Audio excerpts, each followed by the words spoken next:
വസ്തുതകളും. പ്രസിദ്ധീകരണം അൽ അൻവാർ പബ്ലിക്കേഷൻ, കുനിയിൽ, മലപ്പുറം ജില്ല. ഇതിൽ ഞാൻ വായിച്ചു കേൾപ്പിക്കാം. മുജാഹിദുകൾ തന്നെ എഴുതുകയാണ്.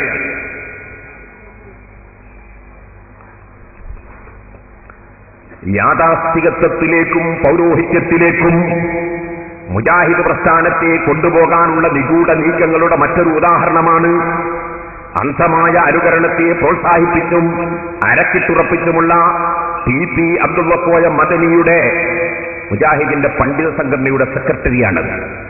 TP അബ്ദുള്ളക്കോയ മദനിയുടെ 23/6/2002 കോഴിക്കോട് സംഘടിപ്പിച്ച കേരള ജമിയത്തുൽ ഉലമാ യോഗത്തിലെ പ്രസംഗം അതിപ്രകാരം കേൾക്കാം. കേട്ടോളൂ. മുജാഹിദിന്റെ സെക്രട്ടറി പറയാണ്, കേട്ടോളൂ. നേതൃത്വത്തെ അംഗീകരിക്കാൻ നാം തയ്യാറാവുക. പ്രസിഡന്റോ സെക്രട്ടറിയോ ആരും വേണ്ട, ഔദ്യോഗിക ഭാരവാഹിയാണ്. ഇനിയിപ്പോ അതിന് മസാലയാക്കണ്ട. നേതൃത്വത്തെ അംഗീകരിക്കാൻ നാം തയ്യാറാവുക. നേതൃത്വമെടുത്ത തീരുമാനങ്ങൾ തെറ്റാണെങ്കിൽ, മുജാഹിദിന്റെ മൗലവിമാര് പറയാൻ, നേതൃത്വത്തെ അംഗീകരിക്കാൻ നാം തയ്യാറാവുക. നേതൃത്വമെടുത്ത തീരുമാനങ്ങൾ തെറ്റാണെങ്കിൽ ആ തെറ്റ് നേതൃത്വത്തിൽ വിടുക.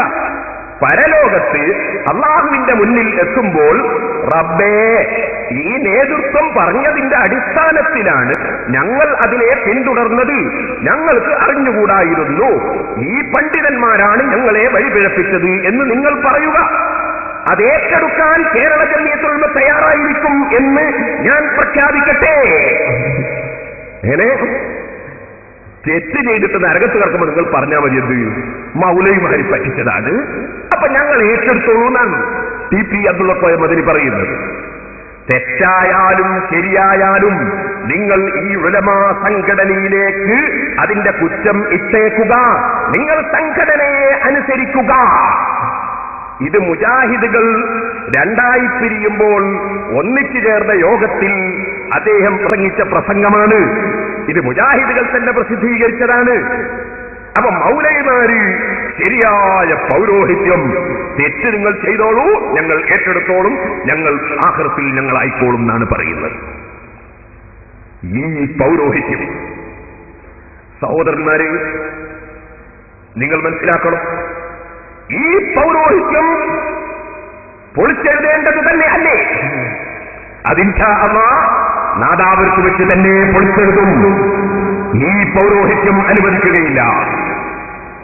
ഇനി എനിക്ക് നിങ്ങളോട് പറയാനുള്ളത്, ഇവര് പറയുന്നു പൊളിച്ചെഴുതിയത് ഇടയൊക്കെയാണെന്നറിയോ? ഒരു വലിയ പൊളിച്ചെഴുത്ത് നടത്തിയത് അള്ളാഹുവിനുള്ള വിശ്വാസത്തിലാണ്. നിങ്ങൾ മനസ്സിലാക്കണ്ട, ഇത് ഒരു കൊള്ളിക്കാകിന്റെ മസലയാണ്, അല്ലെങ്കിൽ ഒരു കൊപ്പരയുടെ മസലയാണ്. അല്ല, ലോകത്തിന്റെ മുഴുവനും സൃഷ്ടാവും നിയന്താവുമായ ലോകസൃഷ്ടാവായ അള്ളാഹുവിനെ സംബന്ധിച്ച് മുസ്ലിങ്ങൾ ഇന്ന് വരെ വിശ്വസിച്ചു വന്ന വിശ്വാസം, നുസമ്മില്ലാഹ ശൈഅൻ ലാ കൽഅശിയാ വദാതൻ അൻ ജിഹാത്തി ഇസ്തിഖാലി. അല്ലാഹു തലകാലതീതനാണ്. അല്ലാഹുവിനെ കുറിച്ച് മേലെയെന്നോ താഴെയെന്നോ ഭൂമിയിലെന്നോ ആകാശത്തിലെന്നോ എല്ലാ സ്ഥലത്തും പരന്നു കിടക്കുന്നുവെന്നോ അള്ളയില്ലെന്നോ ഒന്നും വിശ്വസിക്കാനും പറയാനും പാടില്ല. അല്ലാഹുവിന് മേൽഭാഗം, താഴ്ഭാഗം, പിൻഭാഗം, മുൻഭാഗം, വലതുഭാഗം, ഇടതുഭാഗം, ഇങ്ങനെ ഭാഗങ്ങളില്ല. അവൻ പൂർണ്ണമായും സൃഷ്ടികളിൽ നിന്ന് വ്യത്യസ്തനാണ്. ലൈസ കമിസ്ലിഹി ശൈഉൻ വഹുവസ് സമീഉൽ ബസീർ.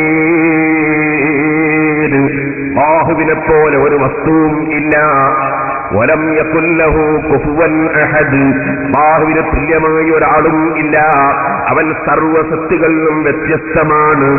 അതേ, നിങ്ങൾക്ക് അല്ലാഹുവിനെ സംബന്ധിച്ച് എന്തു തന്നെ മനസ്സിൽ ഉദിച്ചു വന്നാലും കുല്ലുമാ ഖതറ ബിബാലിക ഫല്ലാഹു സുബ്ഹാനഹു വതആല അലാ ഖിലാഫി ദാലിക, നിങ്ങളെ മനസ്സിൽ ഉദിക്കുന്നത് പോലെ ഒന്നുമല്ല അല്ലാഹു തആല. അവൻ പൂർണ്ണമായി സൃഷ്ടികളിൽ നിന്ന് വ്യത്യസ്തനാണ്. ഇത് ലോകത്തുള്ള എല്ലാ പണ്ഡിതന്മാരും പഠിപ്പിച്ചതാണ്, മുജാഹിദും പഠിപ്പിച്ചതാണ്. പക്ഷേ ഇപ്പോൾ അത് മാറ്റിപ്പൊളിച്ച് എഴുതി അല്ലാഹു ആകാശത്തിൽ അർശിന്റെ മുകളിൽ ഉപവിഷ്ടനാണ്, പടച്ചവന് കൈകാലുകളെന്ന അവയവങ്ങളുണ്ട്, പടച്ചവൻ രാത്രിയിൽ ഇറങ്ങുകയും കയറുകയും ചെയ്യുന്നുണ്ട് എന്നൊക്കെ പടച്ചവനെ സംബന്ധിച്ച് പറയാൻ തുടങ്ങിയത് മുജാഹിദുകൾ തന്നെ. അത് അല്ലാഹുവിനെ കുറിച്ചുള്ള വിശ്വാസം പൊളിച്ചെഴുതിയതാണ്. ഞാൻ രണ്ടും നിങ്ങൾക്ക് കാണിക്കുന്നു, ശ്രദ്ധിക്കുക. മുജാഹിദിന്റെ ഖുർആൻ പരിഭാഷ 1-ാം വാള്യത്തിൽ അതാ അമാനി മൗലവി തന്നെ കേരള നേതൃത്വത്തിൽ മുജാഹിദീൻ പ്രസിദ്ധീകരിച്ച ആ പരിഭാഷയിൽ അമാനി മൗലവി തന്നെ പഴയ കാലത്ത് എഴുതി വെക്കുന്നു. അള്ളാഹുവിനെ സംബന്ധിച്ച് നമ്മൾ പറയും പോലെ ഏതെങ്കിലും ഭാഗവുമായോ പ്രദേശവുമായോ അവന് പ്രത്യേകം അടുപ്പവും ബന്ധവും ഇല്ല. അതിനാൽ അവന് ചെയ്യുന്ന ആരാധനാ കർമ്മങ്ങളിലും പ്രാർത്ഥനകളിലും ഇന്ന ഭാഗത്തേക്ക് തിരിഞ്ഞുകൊണ്ടായെങ്കിലേ അവന്റെ ആഭിമുഖ്യവും ശ്രദ്ധയും അതിലുണ്ടാവുകയുള്ളൂ എന്നില്ല. അവൻ ഏതെങ്കിലും സ്ഥലത്തോ ഭാഗത്തോ പരിമിതമായുള്ളവൻ അല്ല. ഏതെങ്കിലും ഒരു സ്ഥലത്തോ ഭാഗത്തോ പരിമിതമായുള്ളവൻ അല്ല എന്ന് മുജാഹിദിന്റെ ഖുർആൻ പരിഭാഷയിൽ കേരള നേതൃത്വ മുജാഹിദീൻ പ്രസിദ്ധീകരിച്ച ഖുർആൻ പരിഭാഷയിൽ 1-ാം വാല്യം 233-ാമത്തെ പേജിൽ പറയുന്നു. ഇനി അദ്ദേഹം തന്നെ ഖുർആൻ പരിഭാഷയിൽ വേറൊരു സ്ഥലത്ത് പറയുന്നു, അല്ലാഹുവിനെ സംബന്ധിച്ച് വന്ന ആയത്തുകൾ, ഹദീസുകൾ, അതിൽ ചിലത് അതിന്റെ പ്രകടമായ അർത്ഥം, ബാഹ്യമായ അർത്ഥം വിശ്വസിച്ച് അങ്ങനെയാണ് അല്ലാഹു എന്ന് വിശ്വസിക്കാൻ പറ്റാത്ത ചില വാചകങ്ങൾ ഉണ്ട്. ഉദാഹരണത്തിന് നിങ്ങൾ കേട്ടിരിക്കും യൻസിലു റബ്ബുനാ തബാറക വ തആല. അതിന്റെ ബാഹ്യാർത്ഥം അല്ലാഹു ഇറങ്ങും എന്നാണ്. ഇറങ്ങുക എന്നത് പറഞ്ഞാൽ മേലെ നിന്ന് താഴോട്ടേക്ക് വരലല്ലേ, അത് അല്ലാഹുവിനുണ്ടാവുകയില്ലെന്ന് ഉറപ്പാണ്. ഇതുപോലെ യദുല്ലാഹി, യമീനുല്ലാഹി ഇങ്ങനെയൊക്കെ കാണും. എന്നാൽ അതും അല്ലാഹുവിന് കൈ എന്ന അവയവം ഉണ്ടാവുകയില്ല എന്നുറപ്പാണ്. ഇതുപോലെ അല്ലാഹുവിനെ സംബന്ധിച്ച് ഖുർആനിലെ ഒരായത്തിൽ നിങ്ങൾക്ക് കാണാം, ഒരായത്തിൽ അല്ലാഹു തആല ഫിസ്സമാവാതി ആകാശത്തിലും വഫിൽ അർളി ഭൂമിയിലും എന്ന് വരുന്നതിലേക്ക് ഖുർആൻ പറഞ്ഞിട്ടുണ്ട്. ഇതുപോലെ ഐനമാ വഹുവ മഅക്കും ഐനമാ കുൻതും, നിങ്ങൾ എവിടെയായാലും അല്ലാഹു നിങ്ങളെ കൂടെയുണ്ട് എന്ന് ബാഹ്യാർത്ഥം വരുന്ന ആയത്തുണ്ട്. അതുപോലെ ഹദീസിൽ നിങ്ങൾ ഖിബലയിലേക്ക് തുപ്പരുത്, ഖിബലയുടെയും നിങ്ങളുടെയും ഇടയ്ക്ക് അല്ലാഹു ഉണ്ട് എന്നർത്ഥം വരുന്ന വാചകം ഉണ്ട്.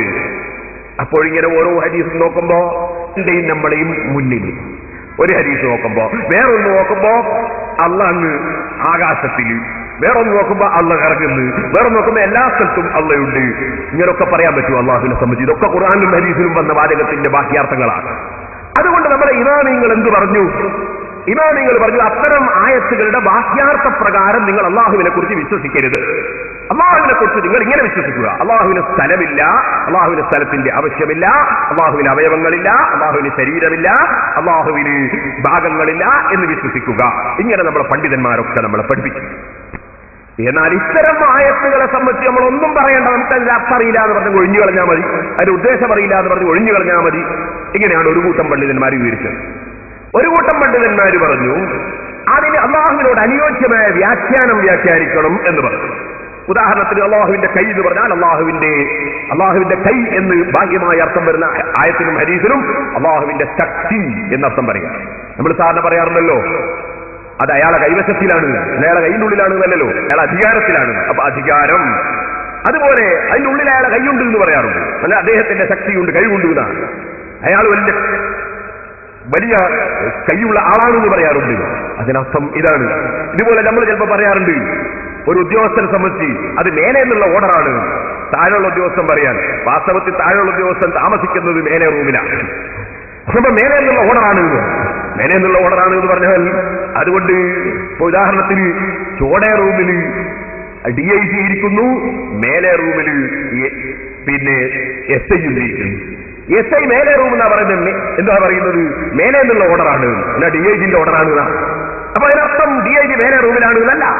ഇതുപോലെ നമുക്ക് തന്നെ സാധാരണ നമ്മുടെ ജീവിതത്തിൽ നമുക്കറിയുന്ന സംഗതികൾ ധാരാളം ഉണ്ട്. അതുകൊണ്ട് അല്ലാഹുവിനെ സംബന്ധിച്ച് വന്ന വാചകങ്ങൾ ആ രൂപത്തിൽ വ്യാഖ്യാനിക്കേണ്ടതാണ് എന്ന് ഒരു കൂട്ടം പണ്ഡിതന്മാർ. ഈ രണ്ട് നിലക്കാണ് ലോക മുസ്ലിങ്ങൾ മനസ്സിലാക്കുക. ഇത്